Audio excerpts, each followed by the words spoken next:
Tamil news சேனலில் உங்களது பொருட்களை வெறும் 500 ரூபாயில் விளம்பரம் செய்ய வேண்டுமா? தொடர்புக்கு 7806942275 தொடர்பு கொள்ளுங்கள்.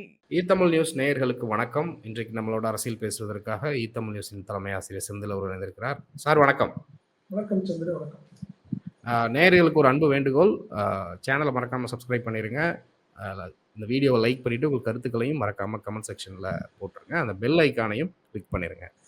சார், அண்ணாமலை மாற்றப்படுவாரா, மாற்றப்பட போகிறார் அப்படின்ற செய்திகள்லாம் வந்துச்சு. இப்போ அண்ணாமலைக்கும் தமிழிசைக்கும் ஏதோ சலசலப்பு வந்திருக்குதுன்னு சொல்றாங்க.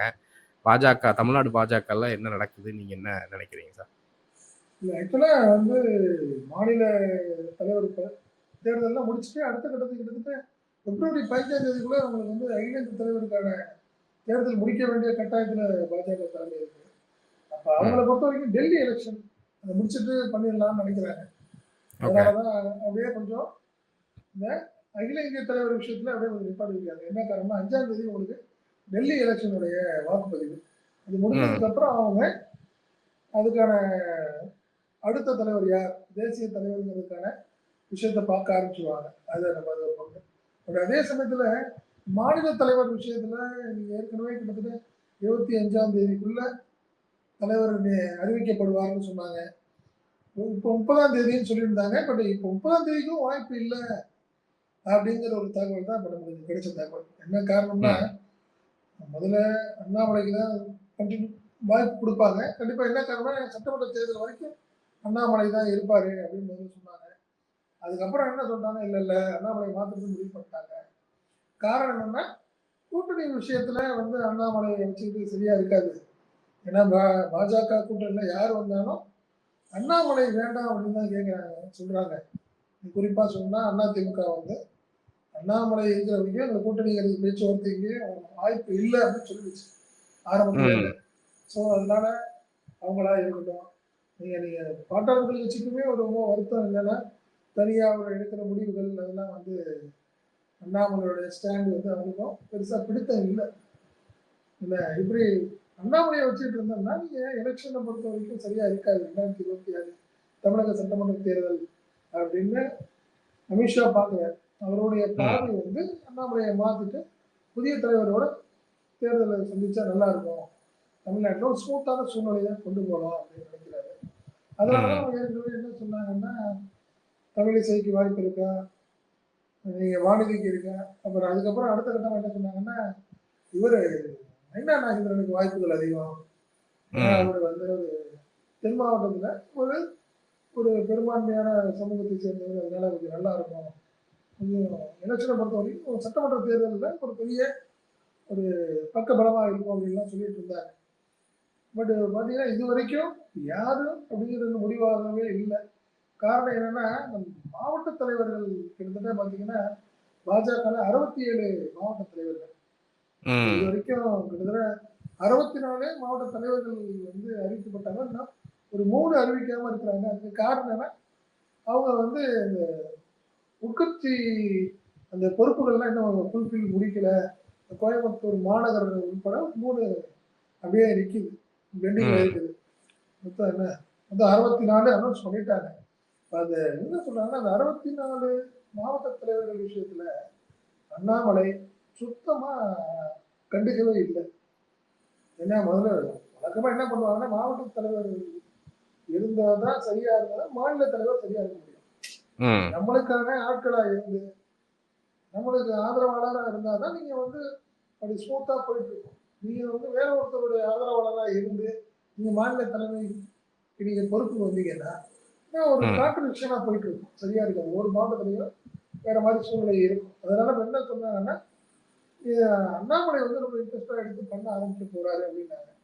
அப்படி என்ன தலைமை எந்த காரணமா தெரியல. நீங்க இவர் இருக்காருல்ல, கேசவ நாயகம் மாநில செயலாளர், அவர் தான்.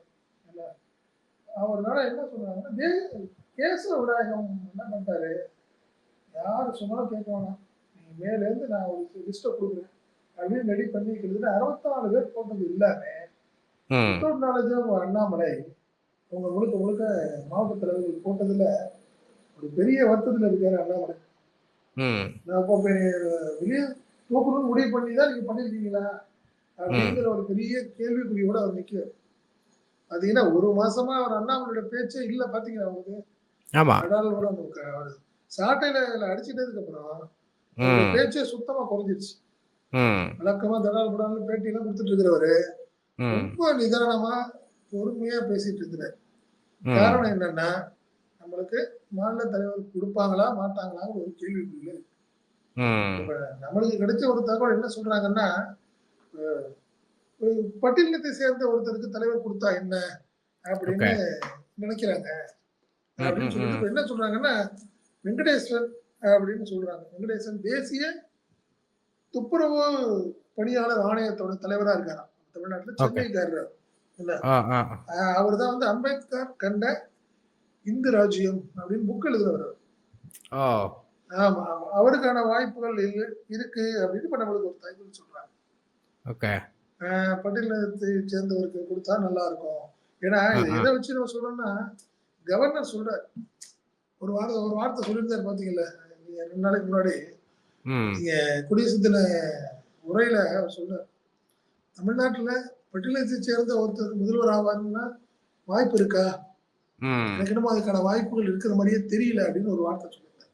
ம். ஸோ அப்படி பார்க்கிறப்போ, பட்டியலினத்தை சேர்ந்த ஒருத்தருக்கு வாய்ப்பு இருக்கு. மாநில தலைமை அப்படின்னு ஒரு தகவல் சொல்லிட்டு இருக்கிறாங்க. ஏன்னா ஓகே. இது எல்லாம் அப்படிதான் கிட்டத்தட்ட அமைப்பு செயலாளர் கேசவ விநாயகம் இப்படி ஒரு ரிப்போர்ட் அனுப்பியிருக்காரு. போட்டிருந்தா நல்லா இருக்கும் ம். நம்மளுக்கு. என்ன கவுண்டர் குடுத்தா பிஜேபிக்கும் இது சாரி திமுகவுக்கு கவுண்டர் குடுத்தோம்னா, ஒரு பட்டியலத்தை சார்ந்த ஒருத்தர் தலைவரா போட்டு கொண்டாந்தா நல்லா இருக்கும். அப்படின்னு ம். கேட்டிருக்காரு. இன்னொரு தகவல் என்ன சொன்னாங்கன்னா, அண்ணாமலையும், கேசவ விநாயகம் 2 பேரும் கிட்டத்தட்ட தமிழ்நாடு பிஜேபிய குட்டிச்சோறாக்கிட்டாங்க. அவங்க 2 ம். பேரையும் மாத்தணும்னு தேசிய அமைப்பு செயலாளர் சந்தோஷ் முடிவு பண்ணிட்டாரு. ம். அதனால அண்ணாமலைய மாத்தணும்னு முடிவு பண்ணோம்னா, கேசவ விநாயகத்தையும் மாத்திருங்க. அப்படின்னு அவரு அமித்ஷாட்ட சொல்லியிருக்காரு. ஸோ அதனால ம். எல்லாம் எதா இருந்தாலும் உங்களுக்கு 5ஆம் தேதிக்கு அப்புறம் தெரிய போகுது நம்மளுக்கு. அப்படின்னு நம்மளுக்கு ஒரு தாமரை நண்பர் சொல்றாரு. இதுதான் ஒரு தகவல் நம்மளுக்கு சொல்றாரு. அதான் உண்மை. கண்டிப்பா சார். ஏன்னா ஆளுநர் திடீர்னு அ ஒரு பட்டியலின வகுப்பை சார்ந்தவர் முதல்வரா வரணும் அப்படிங்கிற ஒரு ஸ்டேட்மெண்ட்லாம் குடுத்தாரு. அதோட சேர்த்து இன்னும் பல்வேறு கான்ஃப்ளிக்ட்டான க க விஷயங்களெல்லாம் பேசிட்டு இருந்தாங்க. இப்போ ஒருவேள அண்ணாமலை நீக்கப்படுவார் அப்படின்னா, அடுத்து யாரு? இப்ப நீங்க சொல்றத தாண்டி ஏற்கனவே நயினார் நாகேந்திரன் ஒரு ஸ்டேட்மெண்ட் குடுத்ததுக்கு, அண்ணாமலை வந்து நேத்து சர்க்காஸ்டிக்கா ஒரு பதில் சொன்னாரு. "நயினார் நாகேந்திரனால ரைடு விட முடியுமா?" பண்ண அப்படிங்கிற முடியும். மாரி சொன்னாரு. இப்ப அந்த பிஜேபிக்குள்ள ஒரு பவர் பாலிடிக்ஸ் போய்க்கிட்டு இருக்கா? உட்கட்சி பூசல் வெளிய வராம உள்ள புகஞ்சுகிட்டு இருக்கா? அப்படிங்கிற ஒரு சந்தேகம் வருது.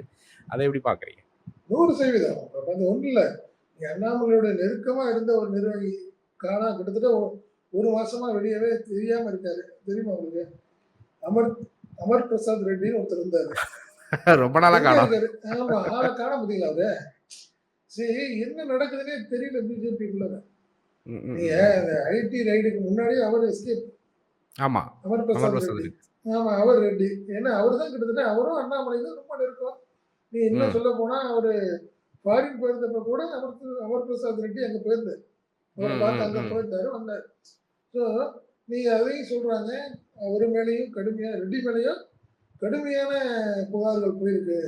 ம், ம். அதனால தான் அவர் தலைமறைவா இருக்கிறாருன்னு ஒரு ஒரு தரப்புல பிஜேபியே ஒரு தரப்புல சொல்றாங்க. ம். அ அதனால நீங்க சொல்ற மாரி ஒரு மர்மமா போயிட்டு இருக்குது தமிழக பாஜக உடைய நிலைமை அப்படிதான் போயிட்டு இருக்குது. பட் எதா கண்டிப்பா இருந்தாலும் சார். உங்களுக்கு டெல்லி எலக்ஷனுக்கு அப்புறம் ஸ்பீடுக்கு யாராவது ஒருத்தர போட போறாங்க. அதோட மாற்றம் இல்ல. நம்மளுக்கு ம், கிடைச்ச தகவல் வந்து அண்ணாமலையை ரீட்டைன் பண்றதுக்கான வாய்ப்புகள் ரொம்ப கம்மி. அவருடைய ம், ரெக்வெஸ்ட் இப்ப என்னன்னா, எனக்கு ஒரு தேசிய பொறுப்பு குடுங்க. இல்ல எனக்கு ம், ஏதாவது எம்பியோ இல்ல யூனியன் மினிஸ்டரோ எனக்கு ஏதாவது பண்ணி குடுத்தீங்கன்னா நல்லா இருக்கும். அப்படின்னு அவர் ம். கேட்டிருக்காரு. பட் எந்த அளவுக்கு பண்ண போகுது பிஜேபி? அமித்ஷா என்ன முடிவெடுக்க போறாரு? இது வரப்போற தேசிய தலைவர் அதெல்லாம் ஓகேன்னு சொல்லணும். இந்த மாரி விஷயங்கள் நெறைய இருக்கு. நம்ம இன்னும் ஒரு ஒரு 1 வாரம் 10 நாள் இத பொறுமையா இருந்து தான் பார்க்கணும். சரிங்க. கண்டிப்பா சார். இப்ப அதிமுகக்குள்ளேயும் பல்வேறு குளறுபடிகள் இருக்கு. திடீர்னு சமீப காலத்தில பார்த்தீங்கன்னா, பெரியார வச்சு எல்லாருமே கருத்து சொல்ல ஆரம்பிச்சுட்டாங்க.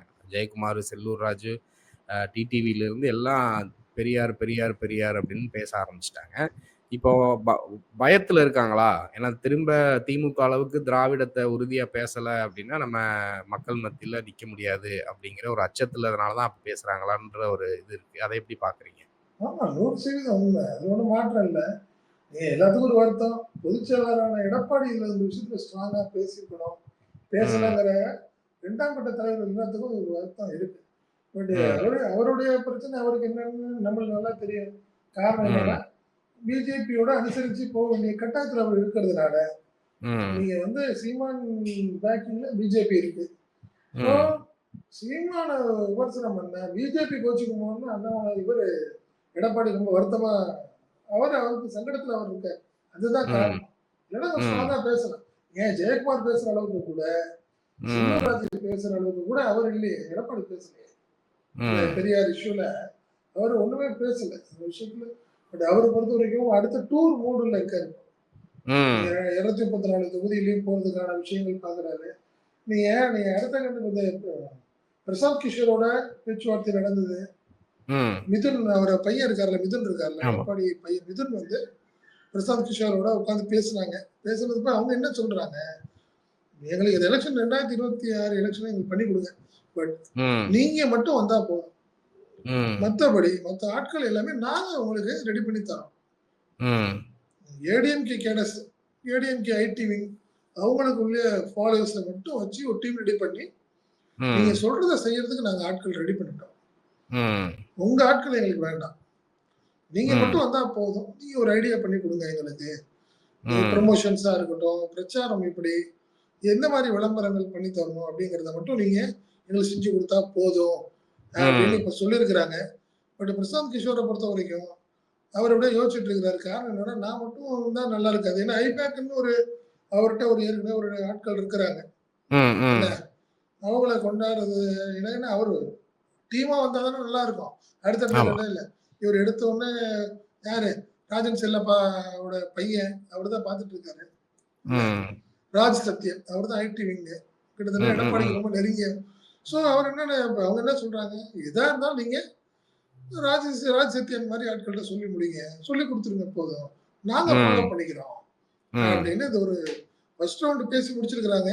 அதனால முதற்கட்ட பேச்சுவார்த்தையில பிகே வந்து ஒரு பெரிய லெவல்ல அவர் இன்னும் சாட்டிஸ்ஃபை ஆகலை. என்னோட டீமா ஒர்க் பண்ணாதான் நல்லா இருக்கும் அப்படின்னு சொல்லி முடிச்சதுனால அப்படியே அடுத்த கட்டமா கண்டிப்பா பிப்ரவரி ஃபர்ஸ்ட் வீக்ல திருப்பி பிகே உட்காந்து பேச போறாங்க. பேசி முடிவு பண்ணதுக்கு அப்புறம் தான் எலெக்ஷன் ஸ்ட்ராட்டஜி வந்து பிகே பார்க்க போறாரா இல்லையாங்கிறது முழுமையா தெரியும். இதுதான் ஒரு சூழ்நிலை. பட் அதனால திமுக பொறுத்த வரைக்கும் இந்த எலெக்ஷன்ல எப்படியா ஒரு ஸ்ட்ராங்கான கூட்டணியை உருவாக்கிய வேண்டிய கட்டாயத்தில் இருக்கிறதுனால அவங்க ஒரு பெரிய தடுமாற்றத்துல இருக்கிறாங்க. ஏன்னா திமுக கூட்டணியை ரொம்ப பெருசா பண்ண முடியல அவங்களால. எடுத்துருக்கோம் என்ன செய்ய போறாங்க, விஜயை நம்பிதான் இருக்கிறாங்க. விஜய் இன்னும் புடி கொடுக்கவே இல்லை. என்ன காரணம், இதுவே ஒரு விஷயம். கவர்னர் கூப்பிட்டாரு, விஜய் வந்து வேணாம் வரலன்னு சொல்லிட்டாரு. இதெல்லாம் வந்து கூட அண்ணா திமுக ஒரு வருத்தத்தை கொடுத்துருக்கு. ஏன்னா அட்லீஸ்ட் அவரு வரலன்னா கூட நிச்சயானந்த அனுப்பியிருந்தா கூட சரி ஏதோ ஒரு வேர்வெடுத்து சரியா இருக்கும் அப்படின்னு அவங்க நினைச்சிருப்பாங்க. ஆனா விஜயோடைய மனநிலை நேற்று ஒரு மாதிரி இருக்கு, இன்னைக்கு ஒரு மாதிரி இருக்கு. ஸோ அவங்களுக்கு அந்த நம்பிக்கையே இல்லை. அதிமுக விஜய் மேல பெரிய லெவல் நம்பிக்கை இல்லை.